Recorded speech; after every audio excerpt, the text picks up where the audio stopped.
Okay, so you're here because you want to get smart, fast, right? Mm-hmm. To really cut through all the noise and grab those crucial insights, but without, getting totally bogged down. Yeah, nobody wants that feeling of overwhelm, just the aha Well, moments. exactly. And today we're doing just that with something really vital. Resilience. Big topic. Huge. Think of this as your express lane to understanding how you can genuinely bounce back stronger whatever life decides to throw at you. And our map for this, it's actually pretty interesting. It's based on a conversation, almost like we're eavesdropping, really. Oh. Yeah, between a boy and a girl just sitting in a park. It sounds simple, maybe deceptively so. Okay.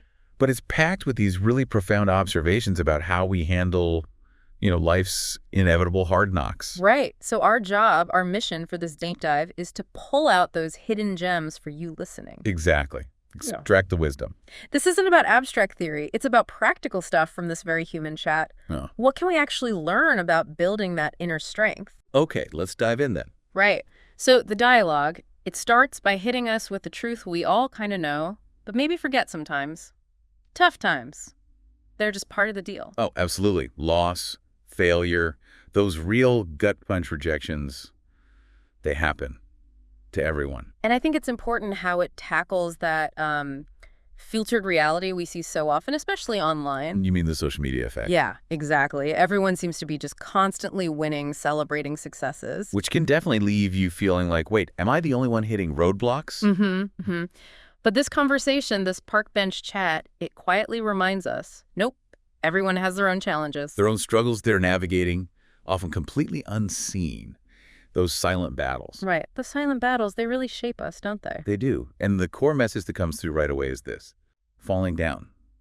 That's not really the issue. It's the getting back up part. That's it. What you do afterwards. That's the real story of resilience. Okay, so how do we actually build that getting back up muscle? Where does the conversation go next? Well, it explores some key areas of mental toughness and self-belief. That's right near the top. Self-belief. Okay. What's the angle there?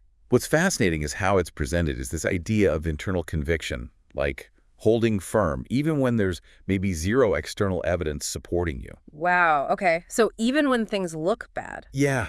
It's that almost stubborn inner voice that says, I know I can, or I'll figure this out, even when everything around you is screaming, no way. Like a pilot flying on instruments in thick fog, trusting the internal readout over what you think you see. That's a great analogy. Exactly like that. Overriding the chaos with that inner compass. Okay, that makes sense. And that connects directly to persistence, I imagine. Absolutely. They go hand in hand. It's not just believing you can, but actually sticking with it. Even when progress feels painfully slow Right. or non-existent. Especially then. It's that grit, just keep showing up, keep trying, even when it's hard. Okay, self-belief, persistence. But what else? Optimism comes up, right? But how? Yeah, and the conversation makes a really, really crucial distinction here. It's not about that sort of fake cheerfulness. Right, the toxic positivity thing we hear about, just slap a happy face on everything. Exactly. Yeah. It's not that. It's presented as a more grounded hope, a realistic kind of optimism. Meaning it acknowledges the hardship, it sees that things are tough right now, but it anticipates positive outcomes eventually. It believes things can change. So it's not denying the storm, but believing you can navigate through it and, eventually see clear skies. Precisely. It feels much more sustainable, more real, doesn't it? It's about focusing on what can be influenced, even when things feel really difficult. Yeah, that feels way more actionable. Okay, and then there's something else the dialogue touches on, something maybe a bit surprising as a key to resilience. Emotional regulation. And what's interesting here is the perspective that resilience isn't about being emotionally numb. Or just suppressing how you feel, pushing it down. No, not at all. Instead, it's about learning to experience those painful emotions. The sadness, the anger, the fear, but without letting them completely hijack you.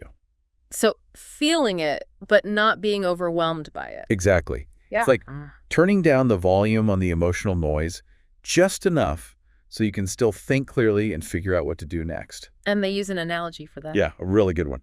Like training a muscle. The more you practice working through difficult emotions rather than avoiding them, the stronger your capacity to handle them becomes over time. Okay, that makes sense. You build that emotional strength. Now, this is where it gets really interesting for me. The conversation doesn't just stop at, like, weathering the storm. No, it goes further. It talks about how we actually move forward through it, how we progress. Right. It outlines this kind of progression, starting with coping. Coping is the first step.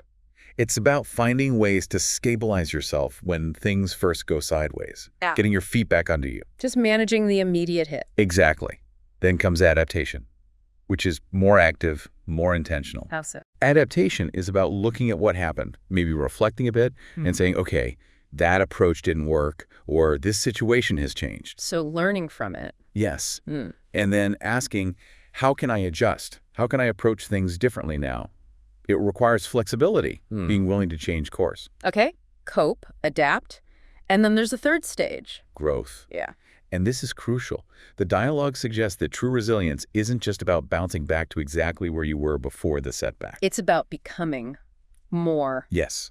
It's about emerging from those challenges, having learned something valuable, maybe becoming stronger or wiser, perhaps even more compassionate because of what you went through. That's powerful. Not just getting back, but getting better. Right. And there's a line in the conversation that really captures this, something like, change is painful, but nothing is as painful as staying stuck where you don't belong. Oof. Yeah, that hits home. Doesn't it? It really highlights that while going through hardship is tough, the alternative, just staying stuck in a bad place, stagnant, unfulfilled, that's ultimately worse. Resilience kind of pushes us towards growth. It forces evolution, in a way. Yeah, exactly. That necessary evolution. And to really bring this home, the dialogue uses some examples, right? Powerful ones. It does. They mention Viktor Frankl. The psychiatrist who survived the Holocaust? That's him. He found meaning even in the most unimaginable suffering and went on to write Man's Search for Meaning. Just an incredible testament to the human spirit. And his key insight. His quote, when we are no longer able to change a situation, we are challenged to change ourselves. That is so fundamental to understanding this inner resilience. It really puts the focus on our internal response, doesn't it? Even when the external world is brutal. Absolutely. It underscores that power we have to choose our attitude, our response, no matter what. And there were other examples, too. They also talk about the resilience seen in cancer survivors, specifically mentioning Salika Jawad's writing. Oh, yeah. Her work is amazing. It really is. About finding beauty, even amidst pain, and the immense courage it takes to just begin again after life throws something that massive at you. These aren't just stories about surviving them. No, far from it. They're examples of actively choosing to live, to find meaning, even when life feels profoundly unfair. And that unfairness, it makes you think even the smaller setbacks we all face can feel unfair in the moment. For sure. And what's insightful is how the conversation then pivots, becomes more personal. How so? One of them shares this really relatable realization. Strength isn't about never crying. It's not about being stoic and emotionless. It's about, what, continuing despite the tears. Exactly. It's about continuing to move forward even when you feel awful, even when you're hurting. That whole tears and all approach to life. Yeah. Okay, I get that. And, you know, it reminds me of something, and I bet a lot of you listening might relate to this feeling. Go on. I remember facing this pretty big rejection years ago. Applied to my absolute dream university, poured everything into it, didn't get in. Flat out rejection. And honestly, at the time, it felt like the world was ending. Like my whole future plan just evaporated. Oh, man. Yeah, that's tough. It was. But looking back now, that supposed failure, it actually led me to take a gap year. I ended up exploring totally different interests, traveling a bit. So it opened up unexpected doors. Completely. And I actually ended up feeling much more self-aware, more certain about what I really wanted when I applied again the following year. Made a better choice, ultimately. That's a perfect illustration of what the dialogue calls reframing. Reframing. Yeah.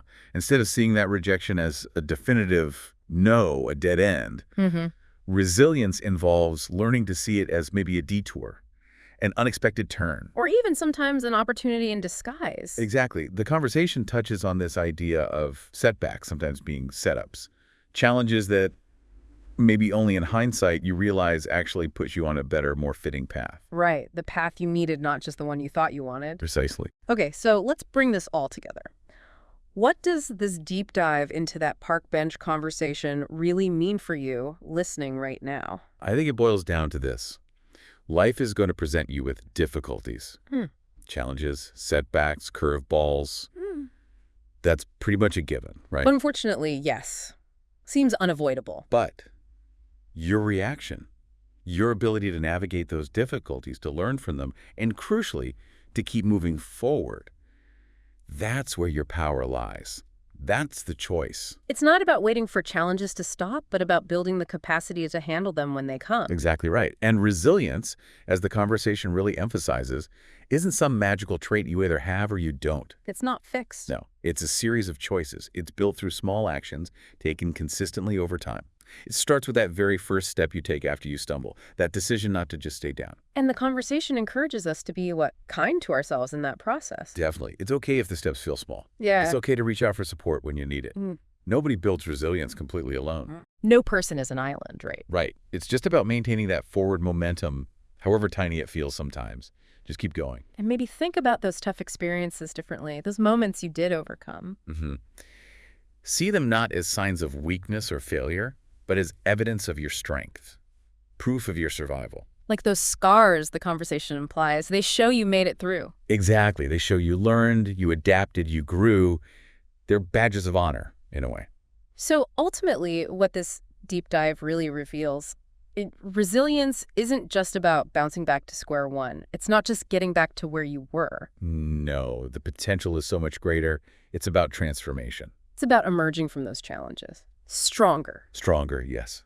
Braver, maybe, with a deeper understanding of yourself and maybe even the world around you. It's about becoming, more fully alive, in a sense. That's a beautiful way to put it. More engaged, more courageous, more alive. Okay. So for everyone listening, as you go about your day, maybe think about this. How can you cultivate that ability? Not just to survive the tough stuff, but to actually thrive because of it, in spite of it. What's one small step, maybe even today, you could take to start building that inner resilience? Yeah. Don't just aim to bounce back. Aim to bounce forward. That's the real potential here.